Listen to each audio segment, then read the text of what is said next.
د کمال ناصر اصولي په اړه داسې څه چې تاسې به نه یې ترې خبر. ګران اورېدونکو السلام علیکم. کمال ناصر اصولي څوک ده؟ هغه په خپله یوه مرکه کې د خپل ژوند په اړه غږېدلی چې موږ یې له تاسې سره شریکوو. کمال ناصر اصولي د خوست ولایت اصلي اوسېدونکی دی او همالته په خوست کې زیږېدلی. دی 42 کاله عمر لري. تر 5م ټولګي خوست او د لیسې دورې زده کړې په پلازمینه کابل کې کړې. هغه لوړې زده کړې په روسیه کې کړې او د حقوقو په برخه کې ماسټري اخیستې. اصولي د ولسي جرګې په تیره او اوسنۍ دوره کې له خوست څخه د جرګې غړیتوب ته بریالی شوی. نوموړي په 19 کلنۍ کې واده کړی چې 4 لوڼې او 2 زامن لري. د ده یو زوی په بهر کې اقتصاد لولي او بل هم د اقتصاد محصل دی. د لوڼو په اړه اصولي څه نه دي ویلي. اصولي له سیاست څخه مخکې تجار و. په روسیه کې د چاکلیټو فابریکه وه. دی وایي په 1489 کال کې د پانګې اندازه 230 میلیونه افغانیو ته رسېده خو اوس تر هغې کمه ده. کمال ناصر اصولي چې د ولسي جرګې په تیره دوره کې د دیني او فرهنګي چارو د کمیسیون رئیس و، د جرګې د ریاست د ټاکنو پر وخت په قوه جنجالي او قومي متعصب سړي مشهور شو.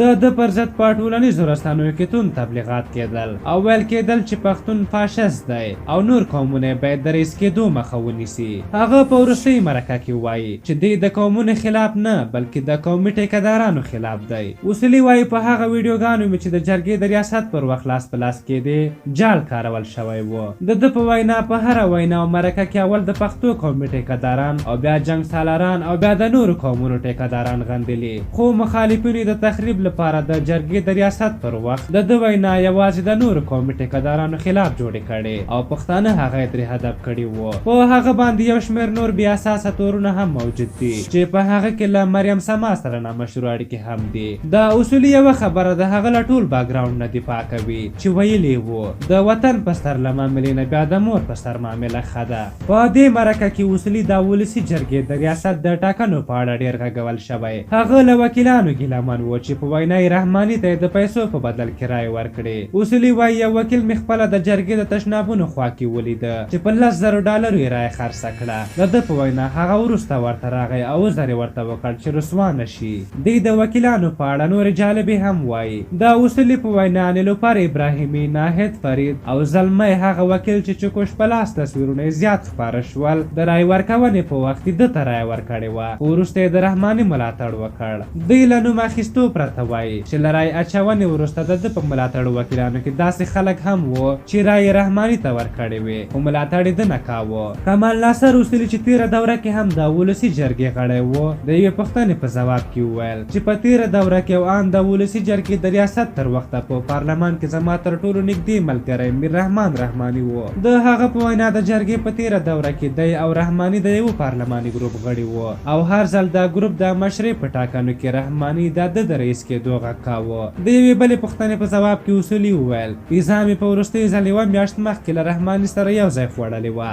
اصولي د ټوکې په ډول د خبریال لخوا د انرژي ورکولو پر وخت وویل دا خو به رحماني صاحب نه وي رالېږلې. د اشخاصو په اړه تبصرې. کمال ناصر اصولي په دغه مرکه کې د ځینو مشهورو څېرو په اړه هم وپوښتل شو. د زلمي خلیلزاد د عکس په لیدو یې وویل باید د خپل وطن لپاره فکر وکړو نه د پاکستان لپاره.